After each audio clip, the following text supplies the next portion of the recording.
Nous cherchons toujours des personnes connues pour les ériger en héros. Mais une mère célibataire qui élève 3 enfants et qui se lève à 5 heures du matin pour aller travailler, ne serait-elle pas une héroïne? Bienvenue sur Enlève m'élever, j'espère que vous allez bien. Avant de continuer sur le passage que je viens de vous lire un peu plus tôt, nous allons comme d'habitude utiliser une citation qui provient du livre 12 règles pour une vie de Jordan B. Peterson.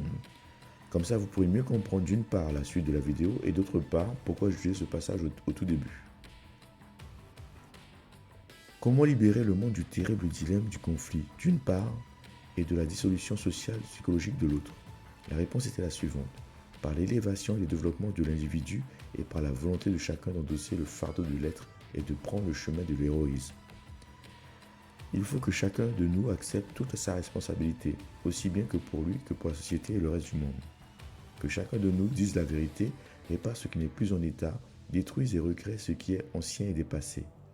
C'est de cette manière que nous pouvons et devons réduire la souffrance qui empoisonne le monde. Nous avons parfois tendance à fuir nos responsabilités ou nos difficultés en accusant souvent les autres. Mais comme le dit Peterson, est-ce qu'il ne faudrait pas faire exactement l'inverse?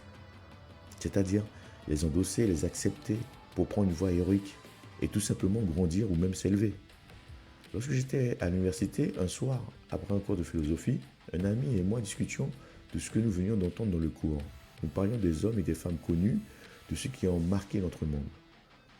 Malgré ce qu'ils avaient vécu dans leur vie, nous disions qu'ils avaient eu énormément de courage pour accepter tout ce qu'ils avaient traversé. Et à ce moment-là, notre professeur qui passait près de nous s'est arrêté et nous a rejoints. Je me souviens très bien ce qu'il nous a dit. Nous cherchons toujours des personnes connues pour les ériger en héros. Mais une mère célibataire qui élève 3 enfants et qui se lève à 5 heures du matin pour aller travailler, ne serait-elle pas une héroïne? Et cette question nous a marqués. Parce qu'en réalité, nous avons beaucoup de mal à voir les héros et les héroïnes autour de nous, dans notre famille, chez nos voisins, parmi nos proches. Oui, parfois nous disons, il ou elle a beaucoup de courage, quoi. Et puis 5 minutes après, on passe à autre chose. Mais à mon avis, il est essentiel de changer ce regard. Parce que les plus grands héros ne sont pas toujours ceux que vous voyez à la télévision. Ils sont souvent beaucoup plus proches que vous ne le pensez. Et personnellement, quand je parle à mes enfants de 5 personnes de notre entourage, j'aime leur dire, là c'est du concret. Et vous connaissez cette personne. Parce qu'au fond, devenir un héros ou une héroïne, ce n'est pas forcément accomplir quelque chose d'extraordinaire aux yeux du monde.